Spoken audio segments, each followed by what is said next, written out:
Hello, my name's John Barker and I'm here today to talk to you a little bit about partnership across academia and industry. And I'm just going to give you a bit of a case study related to my experience as both a PhD student on the KESS 2 programme, but also my experience working in higher education across research and knowledge exchange activity, but also more recently in the private sector where we've been building relationships with the public sector. So in terms of the aims of today's talk, I'll look to share learning from my PhD process and how I've built partnerships, but also the wider lessons that I've gained from industry. So firstly, partnership. It's interesting to think about partnership in terms of definitions, and the kind of conclusion that I came to was that actually partnerships are kind of mutually beneficial relationships where goals, interests, expectations, and also needs are kind of shared across two organisations. And I like to think of it as kind of being a relationship between its dog and its owner. So unfortunately, in this kind of power dynamic for PhD students, you're usually the dog and the owner is usually the partner that you're trying to extract some knowledge or data or time from. And the problem is, as the dog in this relationship, you can only give them kind of limited benefits, you know, much as in real life. So you have to understand those kind of power relationships and give your owner what they need so that they're able to kind of give you what you need. So just a snapshot here of some of the partnerships that I've formed across the kind of 3 years of the PhD.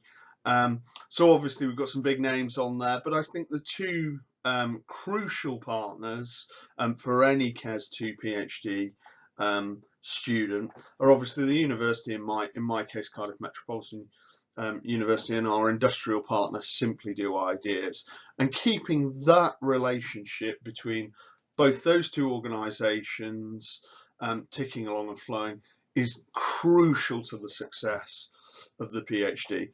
But I think it's also about understanding their needs, their wants, and their outcomes, and delivering to those, and treading that thin line between commercial needs versus academic research needs is very difficult. It takes time, energy, and precision.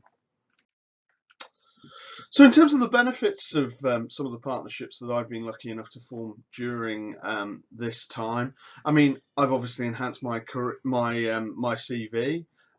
So I can talk about the kind of partnerships that I've built. So it's got excellent benefits in that way. It also, in building some of these links, allows me to promote the research, but also kind of promote myself for kind of future job opportunities.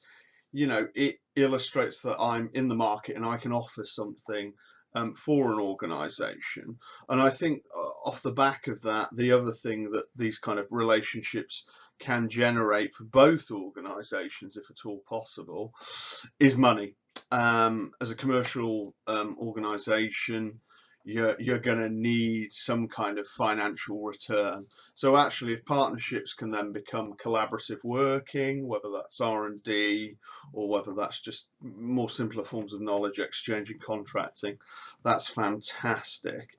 And I think the other thing that kind of building these partnerships has allowed me to do within the course of my 3 years is help to deliver some impact. So once the kind of research outcomes are out there, this will be supported by major players in the market. So that can provide really good benefit for your PhD, but also for your personal development.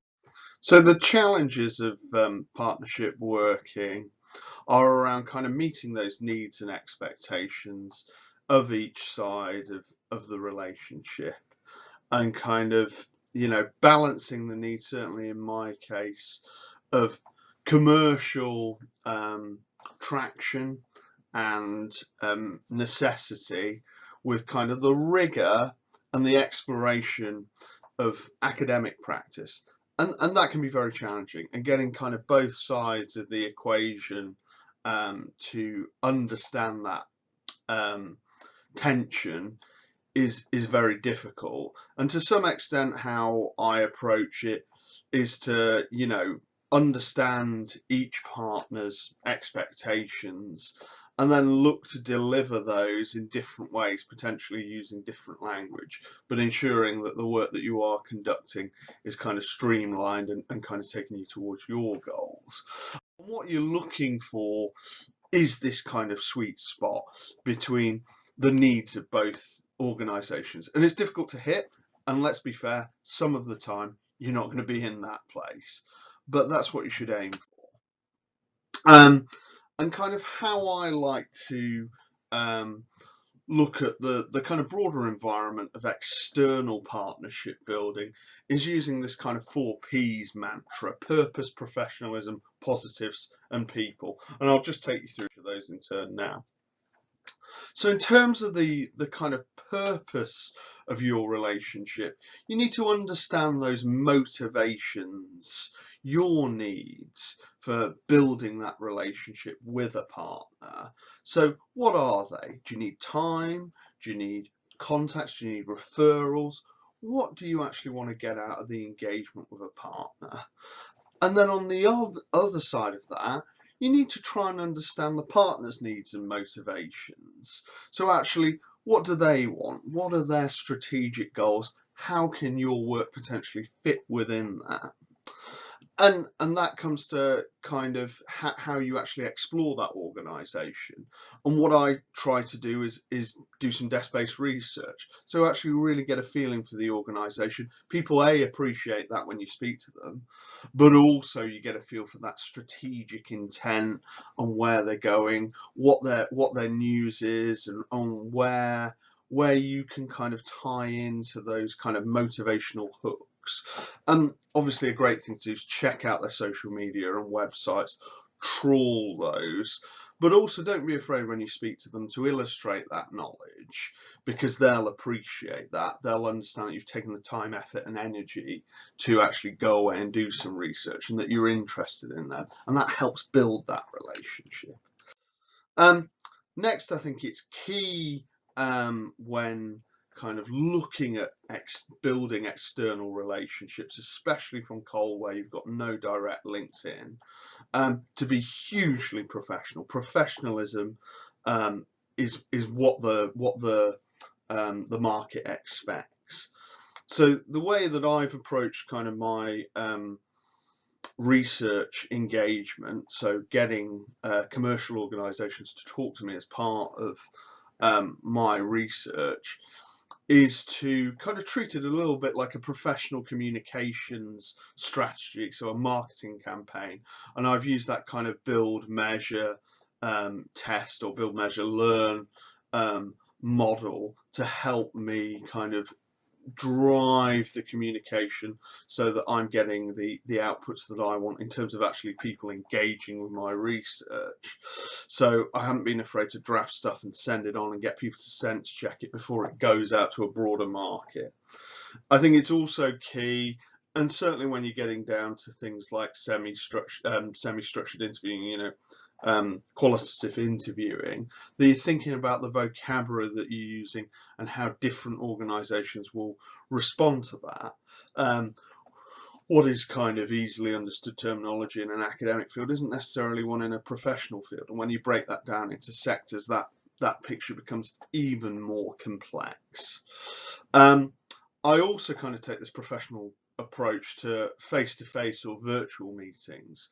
So what I tend to do is plan and structure these engagements in the same way, and that can involve writing a script. I mean, obviously you can't script out an entire conversation, but the bits of the process that you need to get across, such as your research ethics and any kind of data consent, are worth kind of looking at and scripting. But also, if you're particularly nervous around the space, it is worth thinking about, you know, even scripting some of those, that kind of early chit chat, that early small talk, just to help things along. And also write an agenda for it and try and introduce that and stick to that. So those are all really good tips, I think, for engaging professionally with the external space. I think the next P, positives, is incredibly important because both sides of the relationship have to receive benefits. So in other words, you know, you can't just take, you also need to give. And I think understanding and trying to give as much as possible is crucial, because actually what you're looking for is really valuable probably to the partner. What you're offering may not have as much value, and also they're going to take a risk potentially by exposing either themselves or other people within their organisation to you. So if you can offer something in return, it helps build that relationship.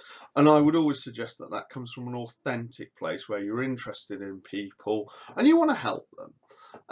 So I've outlined some of the things that you could offer as part of your kind of research process. Obviously they have different ethical considerations, but just some ideas on screen there for you to pick through.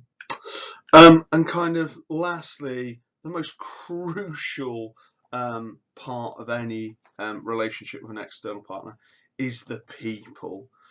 You know, and I think it's really important. One of the key lessons that I've taken away from working in this space is listening. You have to be an active listener and listen to what they say and respond. And I think it's also important to treat some of these participants as you would a customer, and actually continue the conversation beyond the bounds of the interview, because you never know, you may need to recontact them. And you can do that through soft touch ways like social media. You can pass stuff, you know, interesting articles, so on and so forth, onto them. And I think it's key, if at all possible, to try and enjoy the experience. It may feel a little uncomfortable at first, but being warm and friendly and genuinely interested in the people that you're dealing with will help you go a long way. So thank you for your time. My contact details are at the bottom of this slide. More than happy, if there's anything you've heard that you'd like to hear more about or you're interested in, please drop me a line. Always interested to talk to new people. Thanks a lot. Bye-bye.